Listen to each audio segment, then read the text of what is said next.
The day my daughter introduced her new boyfriend to me, I made chicken soup from scratch. That's the kind of mother I am. Not the kind who makes grand gestures or delivers speeches.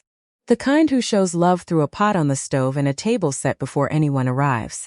His name was Kieran. He arrived 12 minutes late, didn't apologize, and spent the first 20 minutes of dinner asking about the square footage of my house.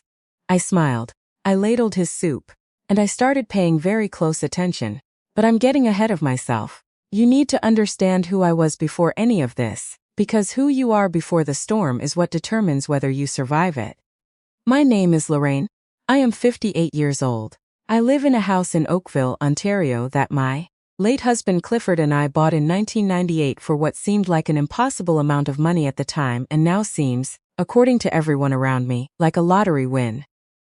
I worked for 31 years as an administrative coordinator for a regional health authority. I raised one daughter, Bethany. I drove a Honda Civic until it needed more repairs than it was worth, and then I bought another Honda Civic. I am not a dramatic woman. I am not the kind of person who ends up in stories. Except here I am. Clifford passed 3 years ago. Pancreatic cancer. The kind that moves faster than you can process what is happening. We had 8 weeks from diagnosis to the end, and I have never in my life felt so completely unprepared for something I had known, in the abstract, was always coming. He was 61. He had plans. He had a vegetable garden he was very serious about, and a trip to Newfoundland we kept rescheduling, and a notebook full of things he wanted to do when he retired. He did not get to retire. What Clifford did do, in those 8 weeks, was something I didn't fully understand until after he was gone. He sat with our lawyer, a careful and deliberate man named Mr. Arsenault, 3 times in the last month of his life. I knew he was taking care of things. I didn't know what things, not specifically. Clifford was always the one who handled the financial side, not because I was incapable, but because he genuinely loved it. Spreadsheets, compound interest, long-term projections. These were sources of pleasure for him the way cooking was for me. What Mr. Arsenault showed me 6 weeks after Clifford's funeral made me sit very still for a very long time. Clifford had been careful. Quietly, methodically, for 30 years he had been careful. There was the house, fully paid off, which I knew. There was the RRSP and the TFSA, which I had a general sense of. But there was also a non-registered investment account that Clifford had opened in 2004 and added to steadily. Never talking about it, never flagging it. There were 2 commercial properties in Hampton that he co-owned with a business partner and had been collecting rental income from for over a decade. There was a whole financial life running quietly alongside the one I thought I knew, not hidden from me in a deceptive way, just handled by a man who preferred to show love through security rather than conversation. The total was significant. More than I had imagined, more than Bethany knew, more than anyone knew. Mr. Arsenault explained the structure carefully. Everything passed to me. Bethany was named as beneficiary after me, but the timeline and conditions of any transfer were entirely at my discretion. Clifford had written a note, separate from the legal documents, that Mr. Arsenault handed to me in a small sealed envelope. I put it in my coat pocket. I read it that night, alone at the kitchen table, with a cup of tea I forgot to drink. It said, "Lorraine, you always knew people better than I did. Trust that. Don't let anyone rush you.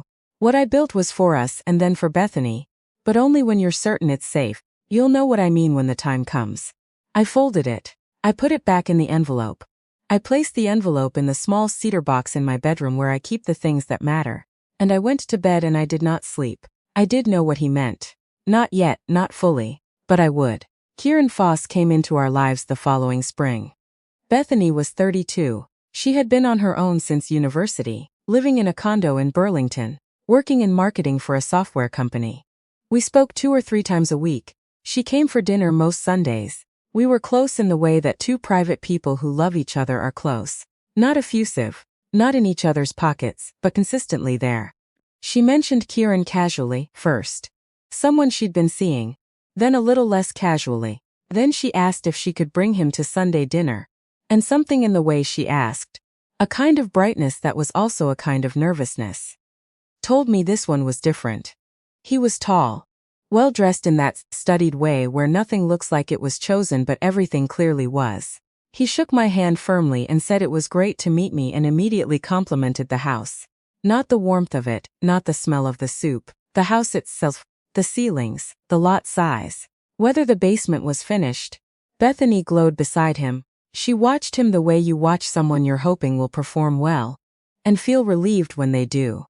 I watched him differently.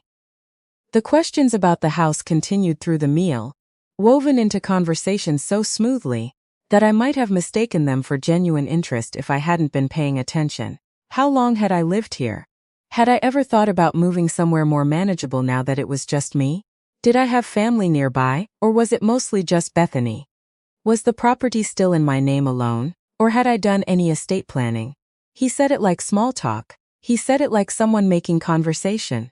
I answered everything pleasantly and briefly and gave him nothing. When they left, Bethany hugged me at the door and whispered that she really liked him and she hoped I did too.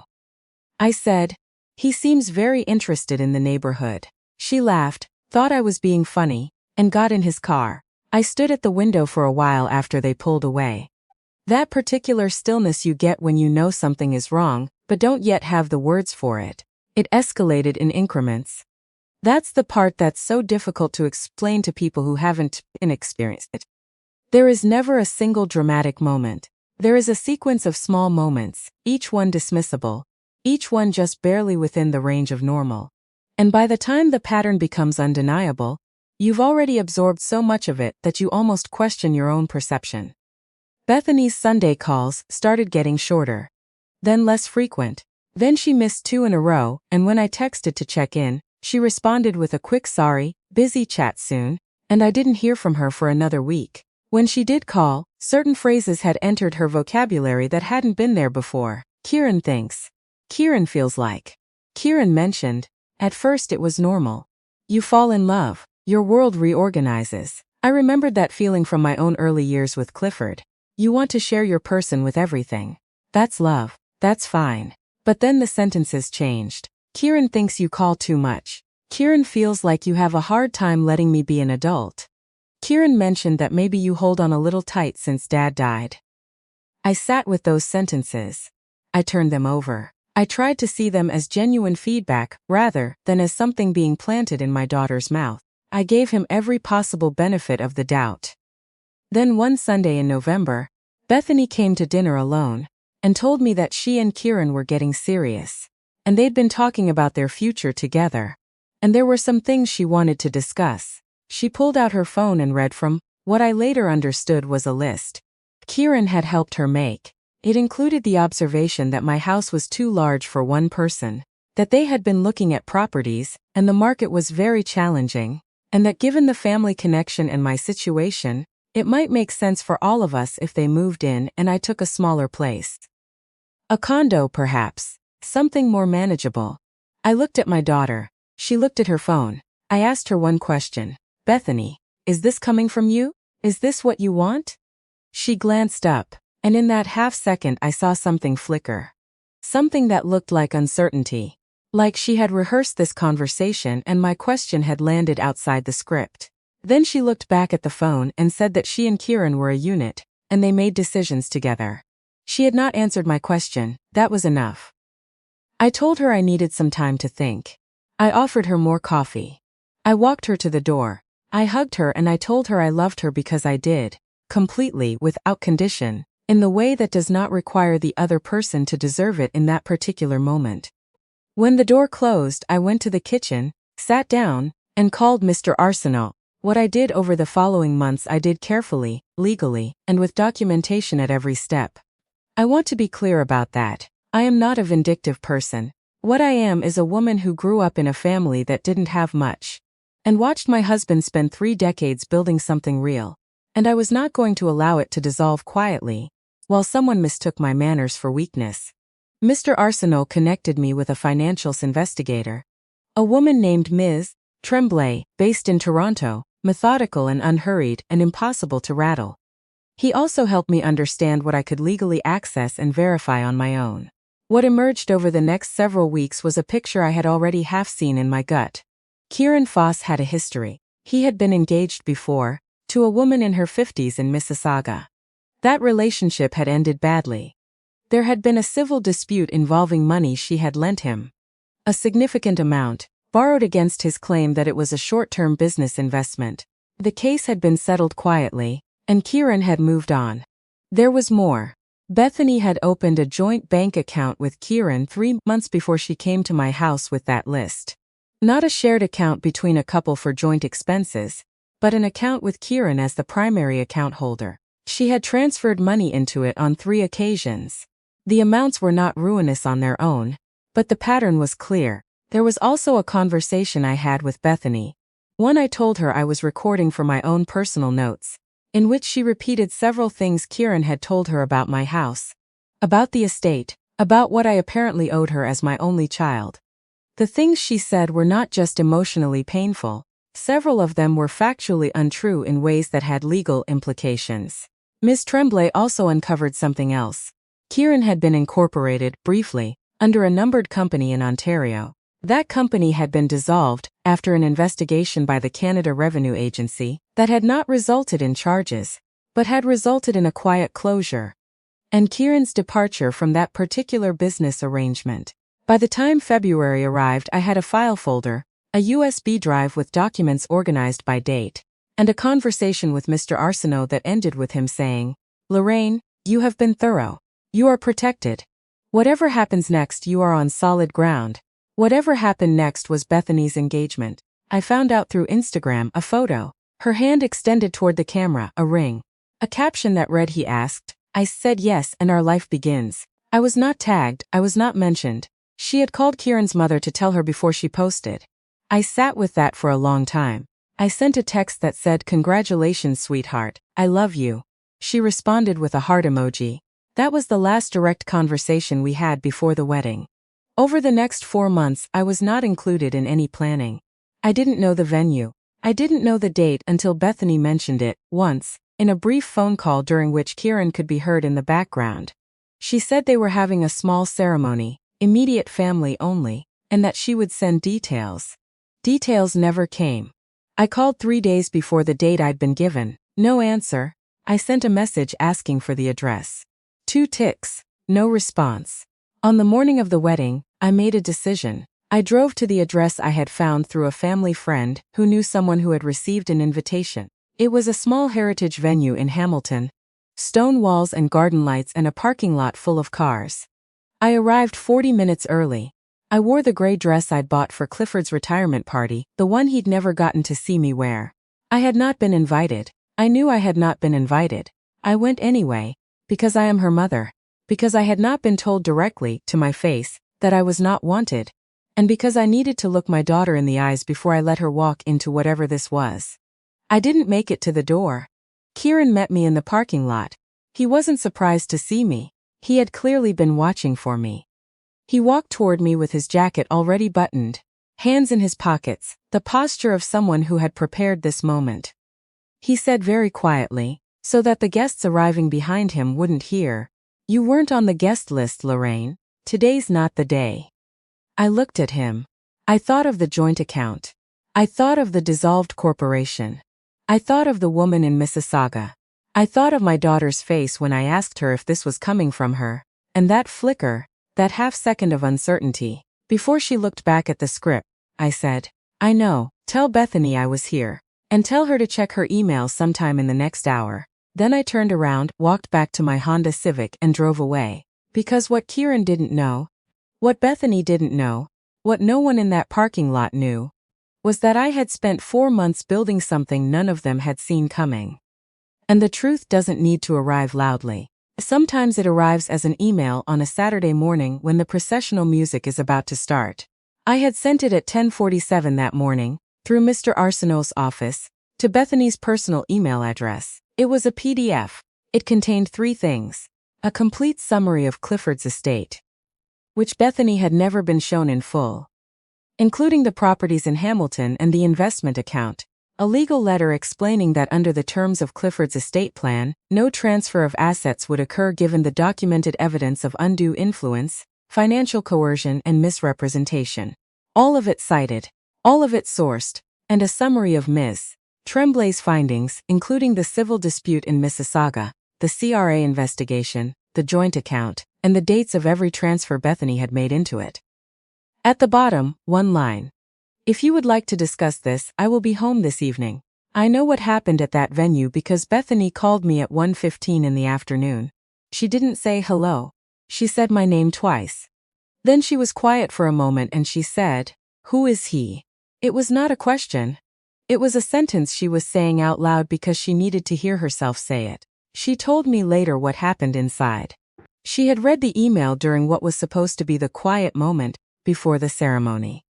She had walked out of the bridal suite and found Kieran in the hallway and shown him her phone. She said he had started talking very quickly, explaining, justifying, and something in the speed of it, the way he went immediately to explanation rather than to her, told her everything she hadn't let herself know. His mother and 2 friends who had come from out of town waited in the small ceremony room for 45 minutes before Bethany came out and told them quietly that the wedding wasn't happening.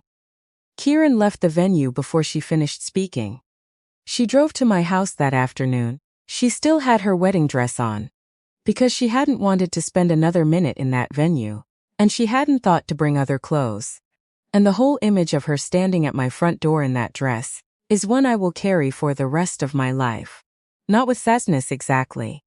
With something more complicated. I held the door open. She walked in. She sat down at the kitchen table, the one where she'd read me the list Kieran had written for her, and she put her face in her hands. I made tea. I sat across from her. I didn't say I told you so. I didn't say anything for a while. I just let her be in the kitchen with me. Which is sometimes the only thing you can offer. When she finally looked up, her eyes were raw and she said, "I actually thought you were the problem." I genuinely believed that. He made me believe that you were holding on too tight, that you were using the estate as control, that I needed to get distance from you to be my own person. She paused. I wanted distance from you. I want you to know that I chose that. I can't blame all of it on him. That more than anything else, she said, is what I respect her for. Most people in that situation will hand every piece of themselves to the easier explanation. Bethany looked at her own part in it, and that took something. I said, "I know. And I should have told you about the estate sooner instead of letting you wonder. I kept too much back, trying to protect you. And maybe it just made everything murkier." We stayed at that table until nearly dark. She told me what the last year had looked like from inside it. The gentle redirecting. The slow accumulation of grievances against me. Each one small and plausible, until they had built into a structure that felt like reality. The way she had started to hear my voice in her head as critical before I even spoke. The way she had started to feel relief when she didn't have to see me, because seeing me had started to feel like conflict. "That's the thing about it," she said. "It doesn't feel like someone is doing it to you. It feels like you're finally seeing clearly." I reached across the table and put my hand over hers. She turned her hand over and held on. What happened afterward moved slowly, the way real things do. Kieran retained a lawyer and made a claim against the joint account, arguing that the funds Bethany had transferred were a gift. His lawyer sent a letter. Mr. Arsenal's response was 15 pages. The claim was withdrawn.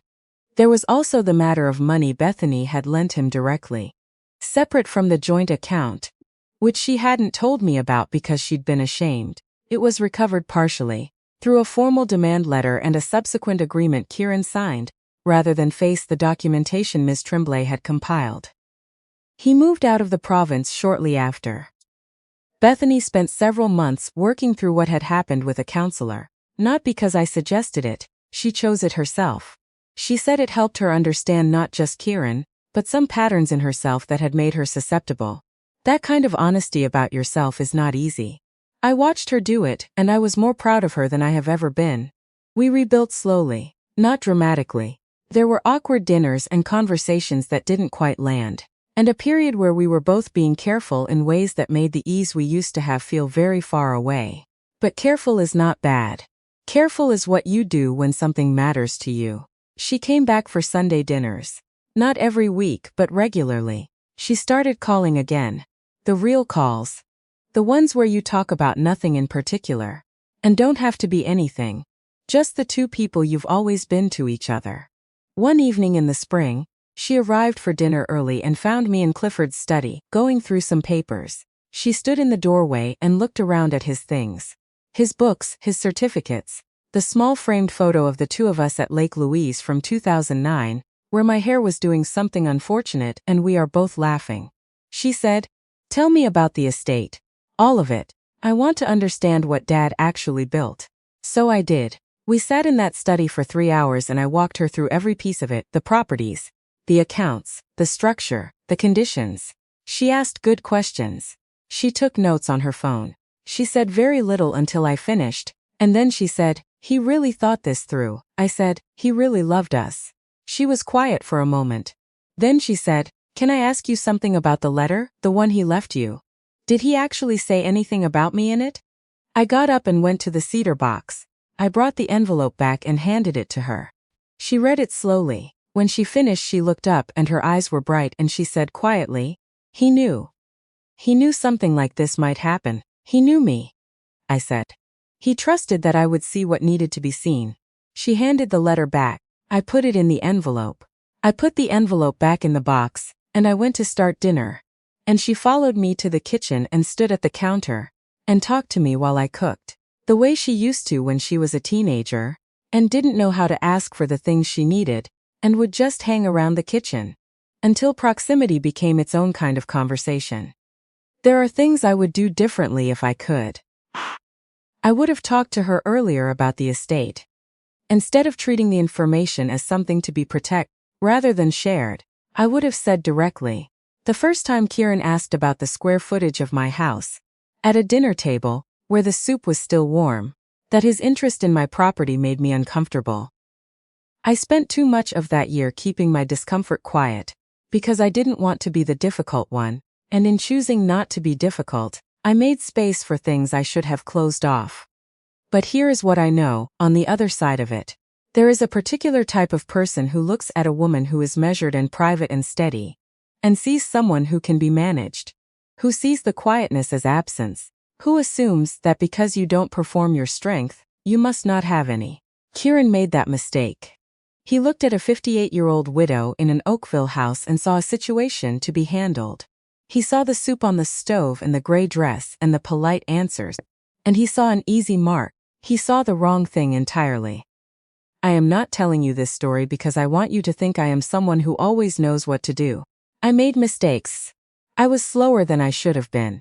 There were nights in that year when I was very lonely, and the loneliness was compounded by the fact that it was coming from my own child. And that kind of loneliness has a weight to it that is hard to describe. But I am telling you this because there are women right now, in this country, in this city, maybe in your own family, who are being slowly convinced that their steadiness is rigidity, that their caution is control, that their love is conditional, and their presence is a burden, who are being maneuvered away from their children one small sentence at a time, by people who have done the math and decided they are worth more as an obstacle to be removed than as a person to be known. If you are one of those women, get your paperwork in order. Find your Mr. Arsenal. Don't explain yourself to people who have already decided what you are. Document quietly. Trust your gut. The one that knew something was wrong before you had the words for it. Because that gut has been right about things for 50+ years. And it did not suddenly stop working. Just because the situation is close to home, the truth doesn't need an audience. It doesn't need to be declared at a dinner table or shouted in a parking lot. Sometimes it just needs to arrive as an email at 10:47 on a Saturday morning, when the person you've loved for 32 years is about to walk into something she can't come back from. And sometimes, if you've done your work, that email is enough. I want to leave you with one question, the one I still find myself thinking about. How many people in your life right now are being slowly reshaped into a version of themselves that is more convenient for someone else? And what would it take? Not for them but for you. To finally say something? Think about that. And if this story stayed with you, if any part of it felt like something you needed to hear today, share it with someone who might need it too. This is Nova Payback. I'll see you in the next one.